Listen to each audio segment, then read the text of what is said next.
I would like to wish you all a very happy 65th or even 66th.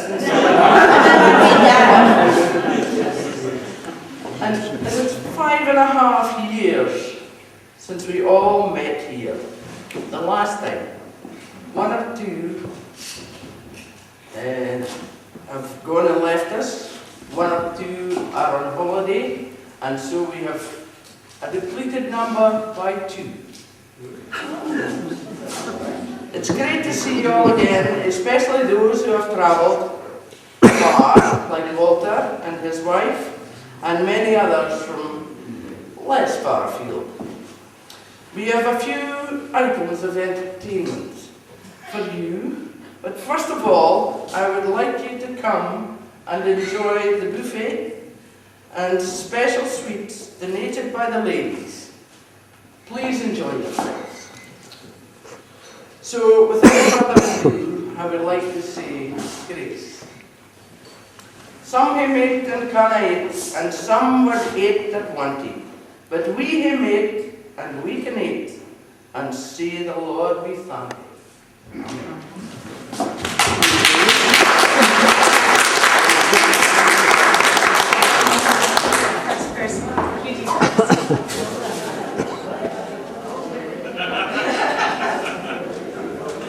Take my glasses off for photographs, but I had to Hello, Margaret. This is beautiful. Somebody starts.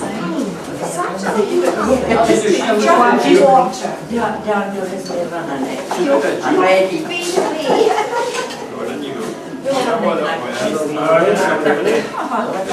Coleslaw and cheese and prawns, I think.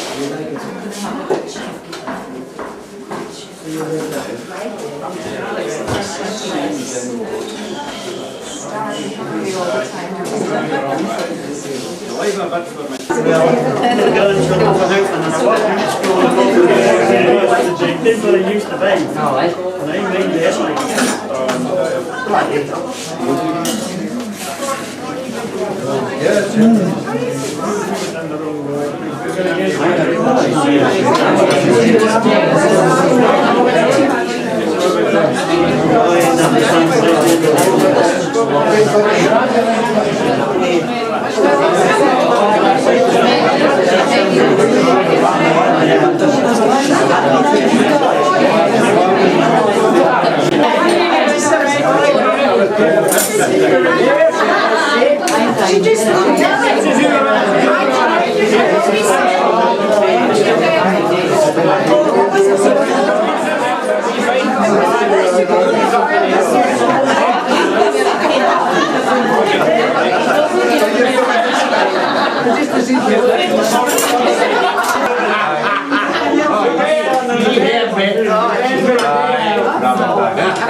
Right.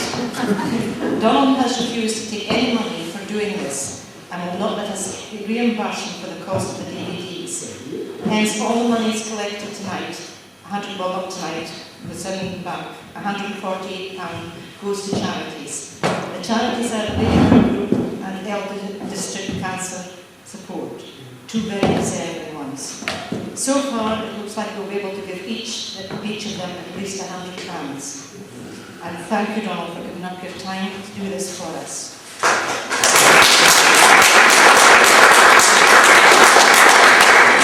While on the subject of DVDs, We're trying to give as much money as possible to the charities, and I would be obliged if we can arrange a pick-up point for them to be collected. This will save quite a bit of postage. Donald has very kindly said that he would have some ready tomorrow for the ones who have come a distance. So could you please speak to me during the evening so that I can get numbers for Donald and to arrange where I can find you tomorrow now. Unfortunately, some of our classmates can't be here tonight. Some of their functions are broken and some because of illness. I have been asked by some to pass on their regards. Also, Thomas was one of the first to say that he was coming, but unfortunately his wife had to go into hospital for hip replacement a few weeks ago. She couldn't refuse after waiting for 5 years. He has asked me to donate his money to the charities, as long as I remember to send him a DVD. I telephoned him last night, and his wife is now off the crutches and using the walking sticks. So thanks, Alistair, for your generosity, and we wish your wife a speedy recovery. On the subject of donations, thanks goes to Jamestown for his extra donation. Eric Anderson is away a golfing weekend, which was arranged last year, and he won't pick up his golf. I asked his wife if she would come, but she said no, but volunteered, so she needs some of the lovely sweets. Maisie McCarthy, MacArthur, asked me to pass on our regards to you all. Violet May in South Africa wishes you all the best and will be thinking of us. I received a card from Wilson. Dear fellow pensioners, I am disappointed to be absent from your reunion. At this moment in time, I'm exploring the Rocky Mountains in Canada and mapping things with mountains. Hope you have a great evening, I'm sure you will. Hope we will meet with you all in another 5 years at your 70th. Good health to you all, Wilson and Polly.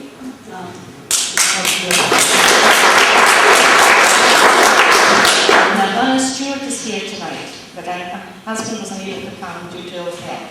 He is 65 today, and our celebrations, and we pass on our good wishes to him.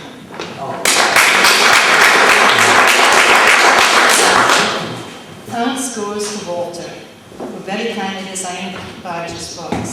Without conserving water, it made life a lot easier for me. You all agree that they are fantastic and a great keepsake. Thank you to Walter and Anna for making the journey. Such a distance, and we all appreciate it. Walter has also given us a gift. You will see it. It is up on, I think it's up there. Yes, it is. We'll draw numbers after, along with the other 2 gifts we've got for raffles, so we'll be drawn later. Could I please, oh no, sorry, I'll leave that there just now. Above all, when he was done, they were kindly offered to show a DVD, what he does in South Africa. So please give Walter a warm welcome, but he says he doesn't want to come up. He'll just set the DVD going and we'll see it.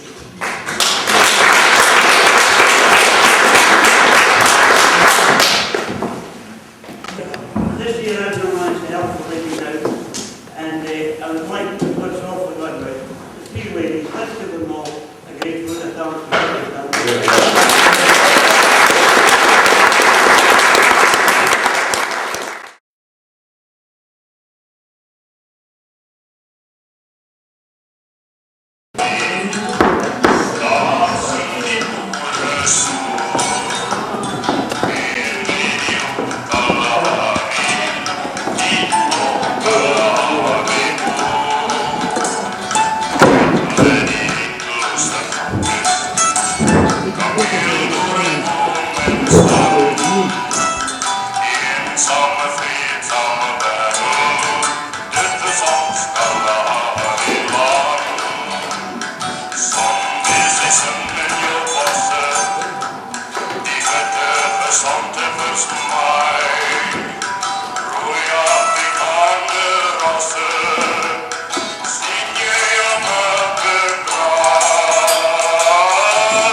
Small, isn't it? Do you think we should push it a bit further back, or is it okay?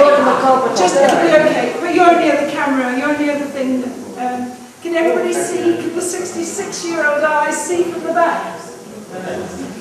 I would quit sections on the new one. Can you hear me, by the way? Because I don't really want to use the mic.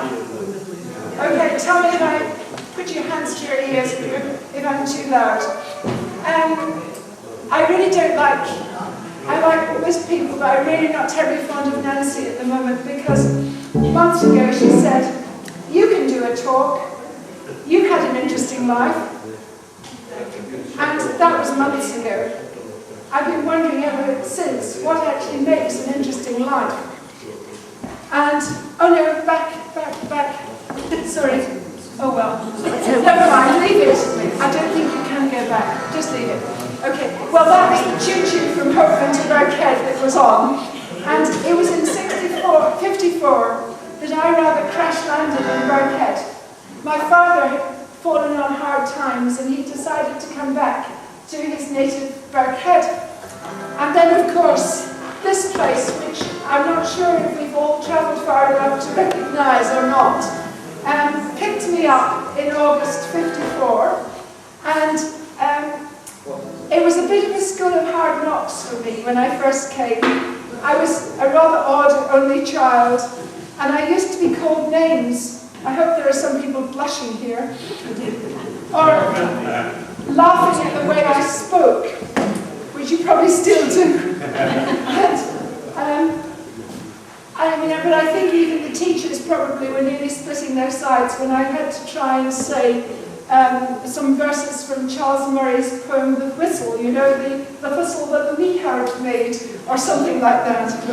I can't imagine what it sounded like. And I don't know, do you all remember Sally the janitor? Yes. Well, he knew my father, and that was just death to me. And I had to go and tell him one day that I'd broken a milk bottle in the domestic science sink because I'd been washing it in too hot water. And he said to me, "How could George Mackay have such a stupid daughter?" And that was really one of his mildest comments to me. However, I've got a lot of lighter memories too. It was, I think, in the second year that I actually fell briefly, silently, madly in love with one of the lads in the years 54 to 57. And before you all look hopeful, he's not here tonight. Oh, come on, tell us. I also fell in love with Latin. But one dreadful result of that was that for me, Columbus no longer sailed around the world. He circumnavigated the globe, if you please. And then, I don't know, do you remember Mr. Campbell? What did you tell me he was called? Hogan. Hogan. Yeah. Well, I can remember how we all used to titter, because he was really, I imagine, a really interesting person. And all this new,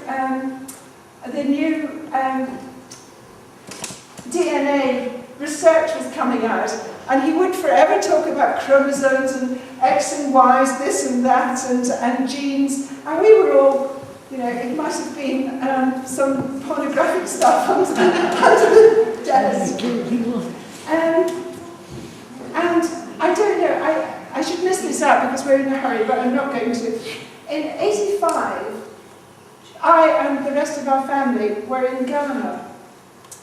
And I kept on getting memories of a talk that we'd had to listen to when a friend of Mr. Petrie's came from Kenya. Does anybody remember this? And this man spoke very touchingly and poignantly about the Mau Mau atrocities. No, it didn't hit anybody else. It impressed me at the time, but in 85 when I went to Ghana and I saw some of the things that he'd been talking about, it suddenly all came flooding back. I just wondered if anybody might have remembered it. Okay, so much for Hopeman. There's 3 more pages to go. Right, maybe perhaps just a familiar object. I eventually, after I left Hopeman, I went to Edinburgh University, meaning to do French and German and Russian. 4. Hard to see, but it's a photograph, it's a photograph from a slide. And in 1964, I went to Russia for the first time. And this is one of the photographs I took with my little Kodak box camera of a farmer's market. And the people were very poor. They were selling the very best of vegetables, which looked to me to be terribly wizened, and miserable cabbages and onions and potatoes. But there was a huge example of human agony and suffering. The people were suffering terribly in '64. And yet, there was also the fantastic, almost ecstasy of the art and the literature and the architecture, which really is like that. It was in '66, thanks to Miss Linton, which some people who go to the academy will remember, was a history teacher, that there was a job waiting for me in Elgin to teach German and Russian and a bit of French, which makes me blush. But I stayed there for 2 years until I married, and John, my husband, then carted me off to London, where he was starting a new job in University College Hospital, and we stayed there in London, in the same house, for the next 30 years. Interesting life, Nancy? We have 3 children, frame 6, yeah. We have 3 children and 3 grandchildren. This picture shows them enjoying sleet in Glenafric. And it's mostly the 3rd generation. And if nothing else, they're being taught to love the great outdoors. Because Julia, our only daughter, did geography, and she really passionately believes that everybody adores a field trip. Weather doesn't matter. The boys did and do medicine and engineering. In London, John was embroiled in surgery, always it seemed, on call at weekends, and for some years he didn't even have a bleep, so we all had to stay at home by the phone. The children learnt to regard helping him with DIY as the #1 leisure activity. However, in '74, I, for financial reasons more than anything else, had, when our 2 older children were 3 and 5, looked for a job. I'd been hoping to find something in German, but what came my way was a very part-time job setting up a Russian department in James Allen's Girls' School in Dulwich, almost round the corner from home. My Russian was very rusty, and I think I only got the job because the headmistress, herself half Russian, was absolutely adamant that nobody in her school was going to teach Russian if they had any communist sympathies. I must have satisfied her that I didn't. Russian chunted on, and in '79 I had another baby, Ian, while continuing to teach my quite small Russian classes part-time.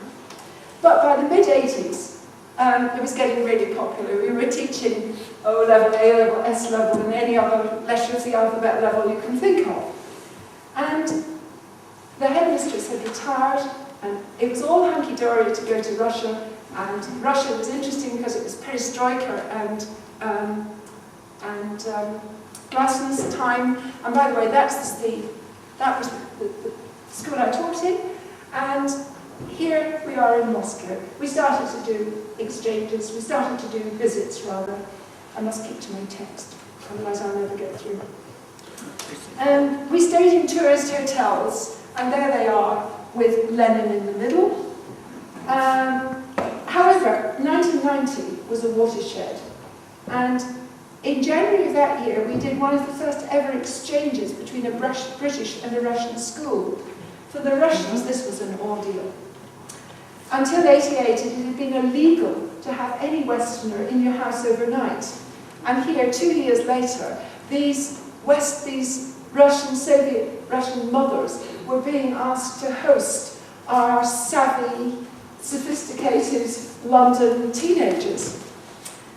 However, what happened was that it was a sticky couple of days. The girls thought that the place was terribly claustrophobic, but they started to get stomach bugs and colds and things, and the Russian mothers suddenly started to say, "We can coddle you," and they were made to sniff pine infusions and drink chamomile, and it all sounded a bit like Peter Rabbit land.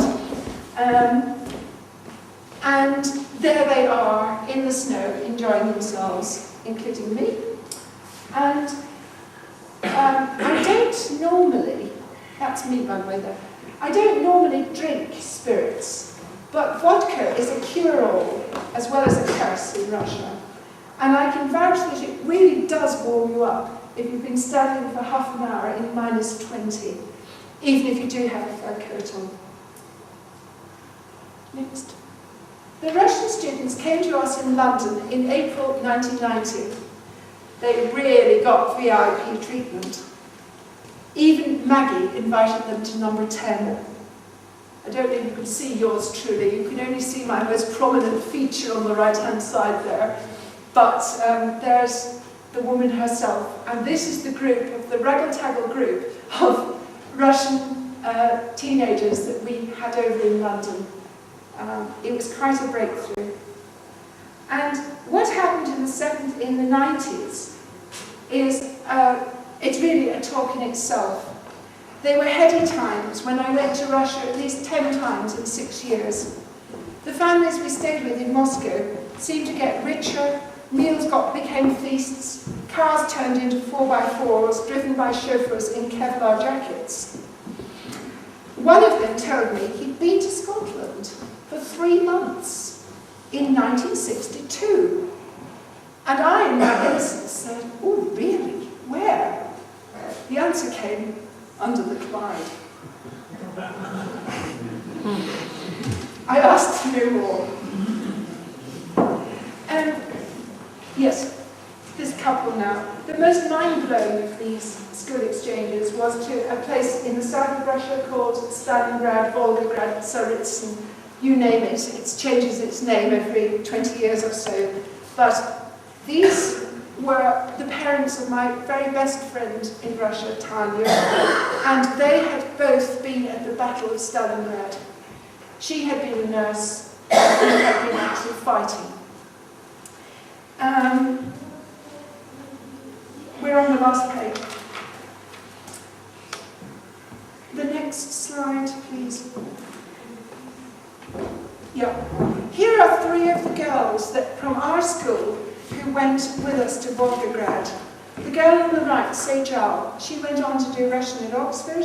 The one in the middle, Priya, got a silver medal from a Russian-speaking Olympiad, and Ellie did something different. But the amazing thing is that London is so cosmopolitan, and Russia, they just couldn't comprehend that these were our students, and that London was a totally international place. Next, please. Yeah.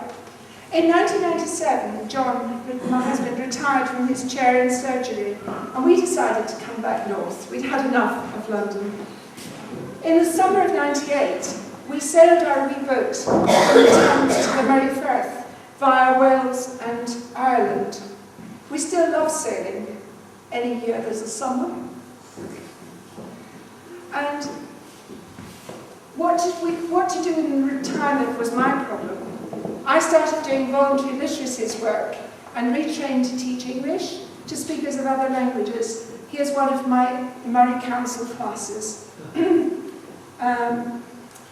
Different nationalities, different stages, hopeless to teach, but I got paid for it. I've actually been back in Moscow 3 times since I retired, teaching, helping at a Christian orphanage. Picture of these, I'm sorry, it's very dark. But these poor children, whose lives have been tragedy from the time they were born and probably before, being wonderfully cared for in this orphanage.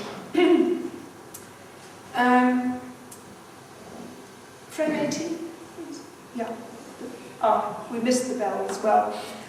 It doesn't matter. Doesn't matter. An interesting life. Well, I don't know what makes an interesting life, but I do know that it's not just what you do, but it's the influences that play on your own life. And first of all, I know I had to thank my parents, and those very simple bells were a symbol of them, because they always gave me a clear message when it was necessary. And bells also have a very, very pleasant sound. These two, this lady and gentleman, are another 2 influences on my life. The one on the right is my husband, so I'll not go into that any further. And the other one on the left, which you can hardly see, is a very extraordinary woman. I went in 1961 as an au pair to Switzerland, and this lady, Frau Haller, with whom we obviously still keep up, She taught me to love life, to enjoy life, but also to have a real care for other people. And I've been rather inclined to cut myself off from people by my attitudes in my, I suppose, almost cult-like beliefs. However, she was a wonderful person for me as a developer. And that's my friend Tanya. She's another of the great influences in my life. She taught me to survive in Russia on the right.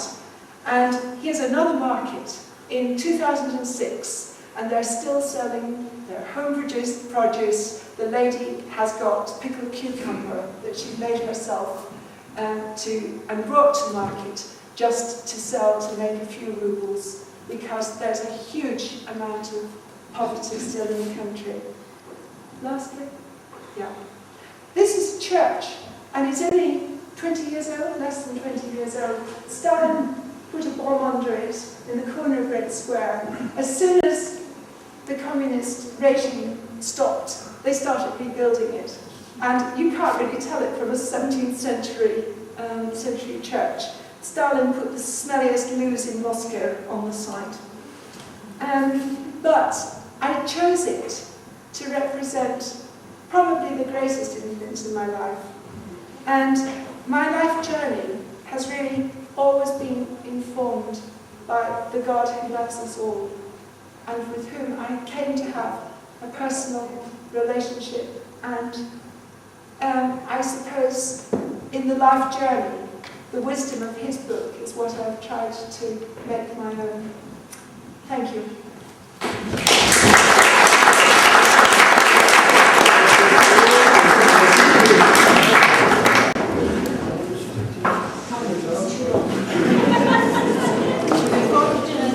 To arrange for a well-known group to guest for us tonight. They have just come back from London Palladium, where everybody loved them, but nobody understood. Please give a great welcome for the PP Wifeys.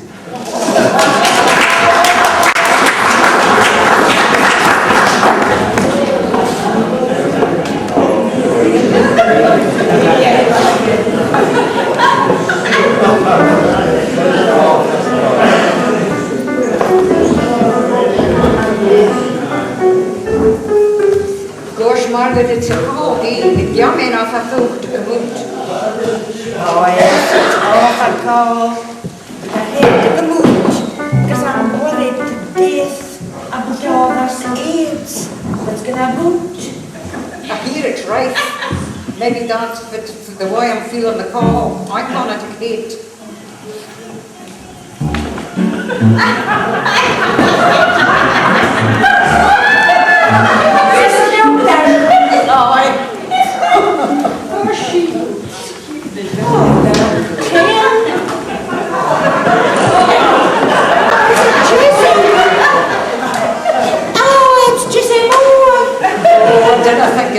She was gay, skinny, when we went to school. Oh, look at Hazelwood. But when I was studying them, look at you. Oh, it's me. But I'm not just a more new. I'm just a lady. And I'm the village idiot. But I don't care, I'm the vroeg village idiot. Or I'm the Hopeman village idiot. But there's plenty of me, so spread it about.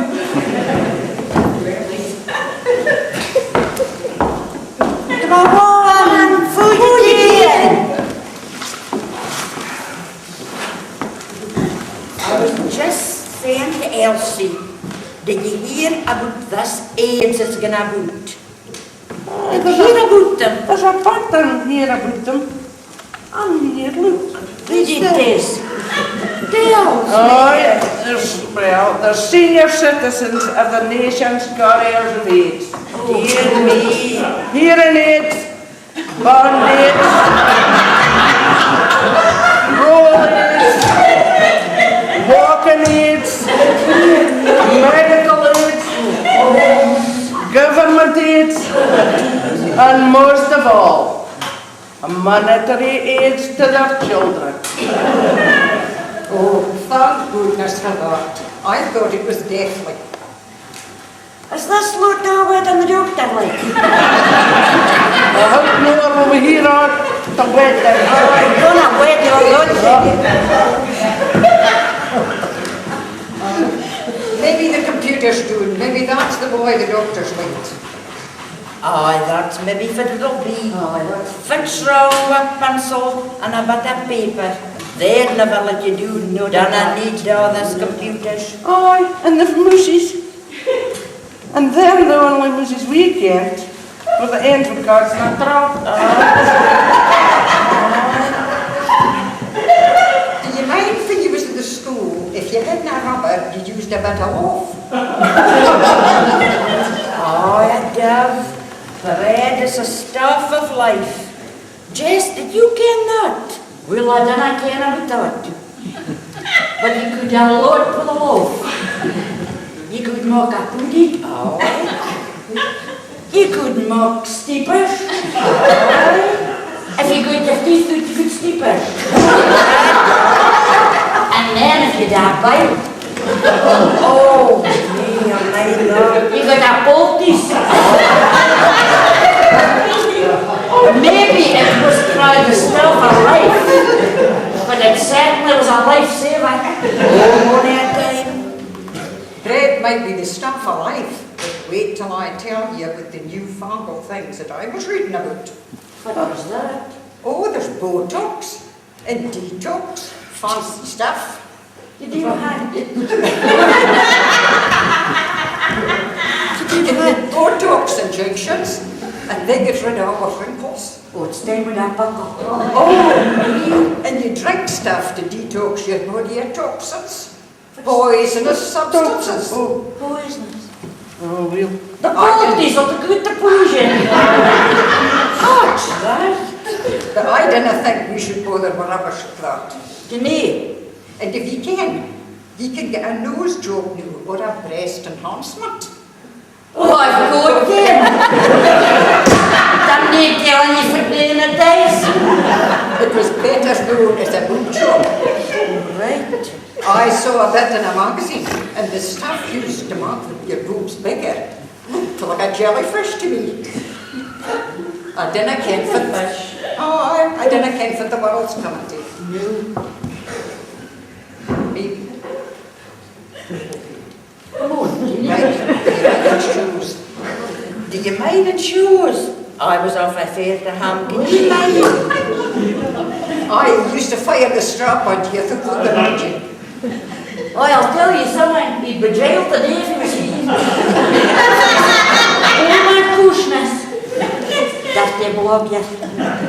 Mind the devil laugh in the coffee. Oh, I'm gonna mind. Tell us about it. Did you see mind that? No, I didn't. Oh, last day of the term we were on out in the train. He'll load us. And we're playing a war, and then all of a sudden he says, that's it, finish up a break. Oh, well, I'll tell you something, he get up a break like everybody else.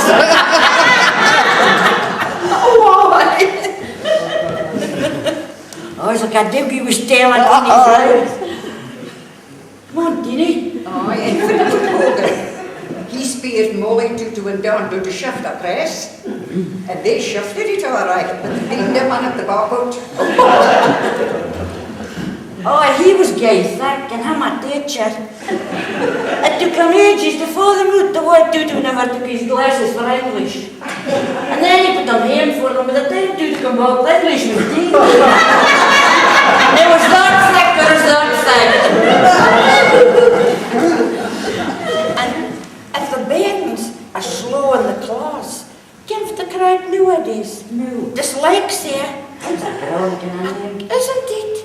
We were cried thick. More is the time. If they're push, it's behaviour problems, and they get counselling. Going to counselling, we go to a clap on the loud with a strap. All right enough. One of our classmates are new. Some of them are teachers, fishermen, shop assistants, farmers, butchers, and office workers. Oh, some of us thought we were going to be the stage, because we did a play of Hopeman I think it was cried the bathroom door. I mind fine. He was on about that loofah. We didn't care for that both ways.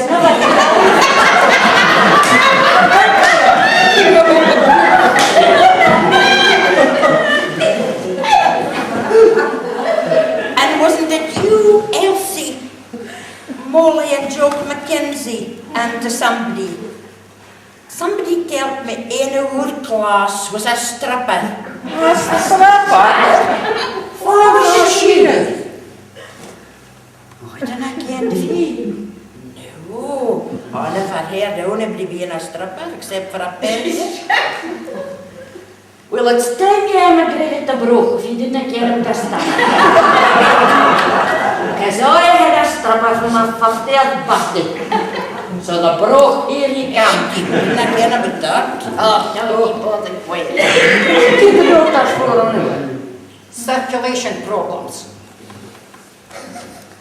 At your age. Oh, just bothered with that. But I'll tell you, there's worse to come.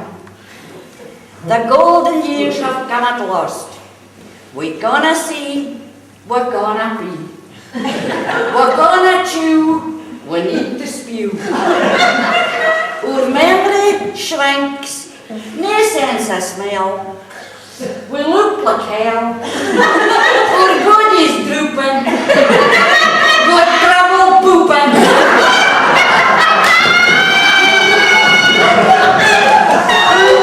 Some tiny ways were fast to sell by then.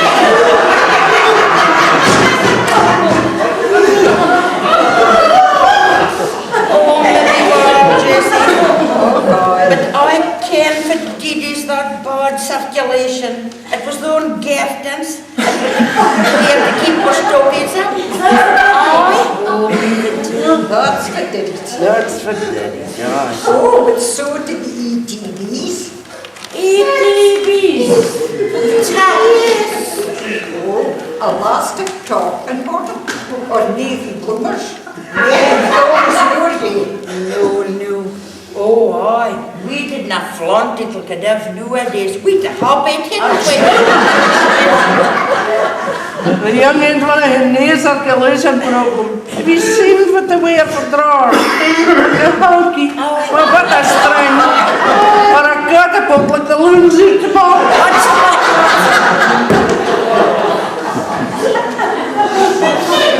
The very parents are born new pneumonia.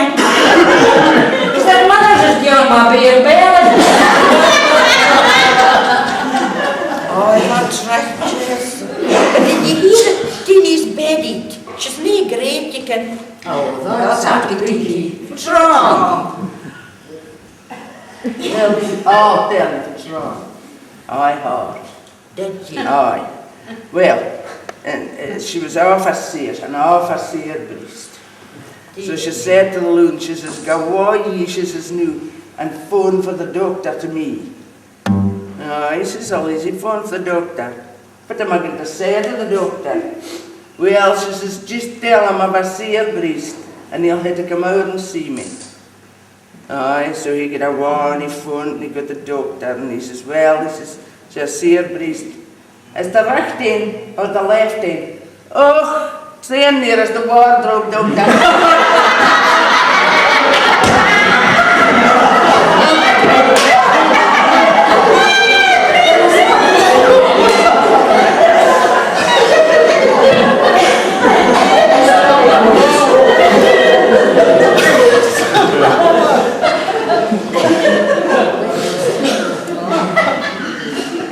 Another thing that worries me is this E. coli. Oh, don't worry about that. You're all electric, aren't you? Only you get the flu job. I didn't, because I'm off a fair to needles. I'm here for that today. Are you? Aye. Oh, Meg, dinner, for only sake, dinner. The government's trying to kill us off. You didn't get to put them onto our errands. I came for this for. They're killing us off, so they'll need to pay us the pensions. Oh, well, in that case, all I want before the doctor comes, because I'm needing to love a willy yet. Oh, you go, Meg? What about this stripper? I wonder what it was. Maybe it was either the gate chest, you think? But fitting it in. Well, there was Start Hopeman. with the monies. Hopeman. I didn't think so. What about Steve near Monroe? Oh, you're gonna get in better. Well, what about Campbell or shows? No chance. No chance. Try the way. By the way, he's new. Well, there was Violet or Nancy. Do you think it was only of him? Oh, nah. You're all thick. You forgot about Debbie.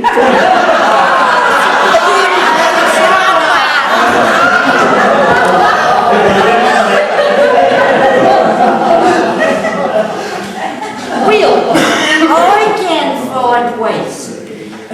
And it wasn't a he. It was a she. She. She. I, a she.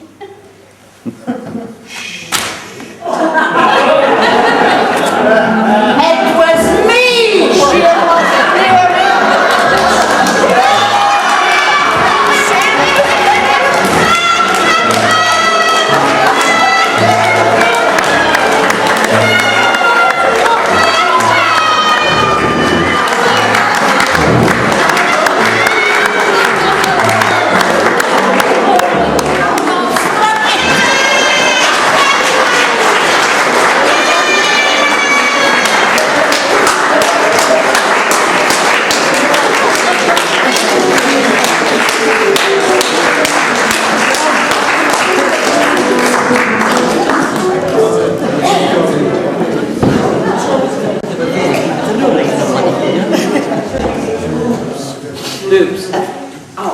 If only you was on Tesco's this week, Jessie forgot that there was cameras at Fountain Sea because she was trying all the plates in her breast to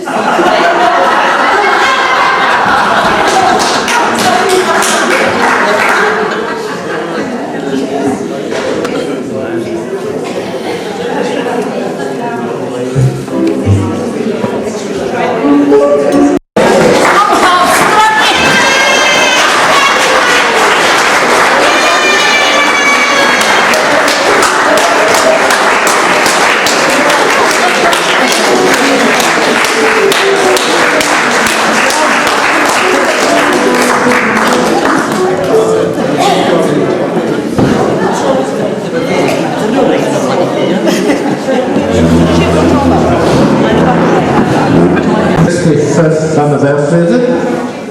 And we played for the 60th one, so here we are again. So welcome. I'd just like to kick off with an old-time waltz, folks. Everybody up for an old-time waltz.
we get Alec and his good lady to play a few tunes for us. We'll put St. Bernard's Waltz first.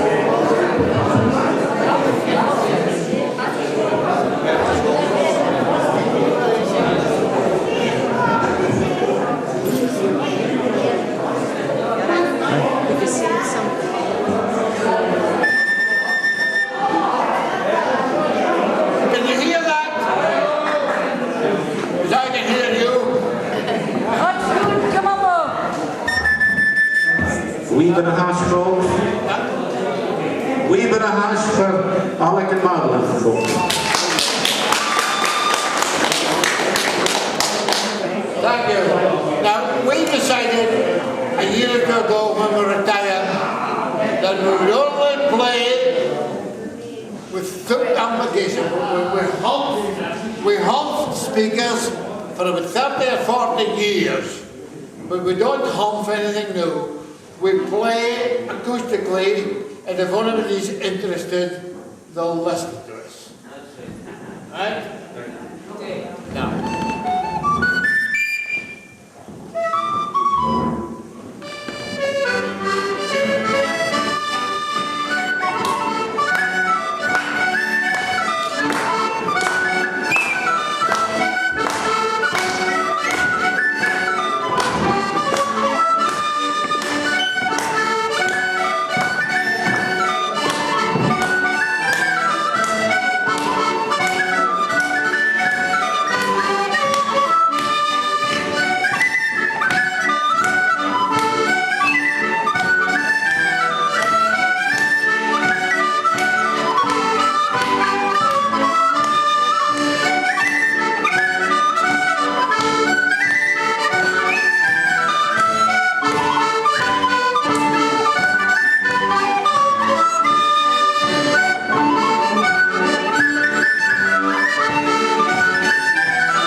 It's nice easier than holidays and whiskies. You're doing fine. You think another half doesn't it help, so... Well, we always say that if your audience sort of deteriorates at the same rate, it doesn't matter. Now, we invite you now, we're going to do a Robbie Shepherd. We invite you to take the floor for a wee waltz. We were in Sorrento 2 or 3 years ago. You'd asked us if we'd ever been to Well, we were in Sorrento in Pompey, it wasn't years ago, and we remember with this tune. It's an Italian name. Jimmy Shand recorded it many years ago, and it's called simply Sorrento Thoughts. So please take the floor.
Can you hear at the back there? Hear first. Well, I think Another one said.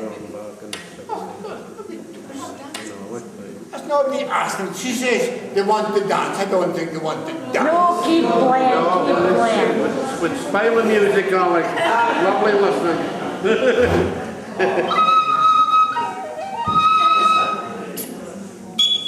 Now, irrespective of what my dear lady says, I'm going to play an air and a horn, and a wee horn. But it's an air from the Middle Ages. It was I don't know if any of you know of Kohler's music collection. It's a very, very early collection. Anyway, I'm going to play a tune which is known now as a song rather than the air. Now, Nathaniel Gow wrote an air called, you know, of the Gows from Dunkeld. Well, there were 3 families of Gows, and they wrote an air here, and he called it Collar Hair. And it was to depict the lady's selling their herring. Now, 100 years after this piece of music was written, Lady Nairn put words to it, and everybody knows it as a song. But they maybe don't know that it was a piece of light music 100 years before Lady Nairn wrote any words to it. So we're going to play Colour Hearn as an air, and then a real Hopeman called Firth House. It's an old one. We did get this song in our singing together on BBC in the 50s, if anybody remembers it. This is why I knew it anyway.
She's a speechless by train, but she gasps in public.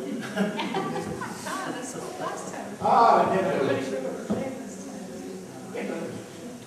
Right, finish with a little set of jigs. Alex made famous on this. We're going to play a wee set of jigs. We call them the Cape Breton jigs. The funny thing is that those of us who have been playing Scottish music, we find that the music was taken away to the far corners. Cape Breton, for instance, 100 years ago. It comes back to us better preserved than it ever is at home. We're going to play a set of jigs here. We call them the Cape Breton jigs. And you can tell that they're Scottish in origin, but you can also tell that something's happened in the transition.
Mike and Madeline folks, absolutely brilliant.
No.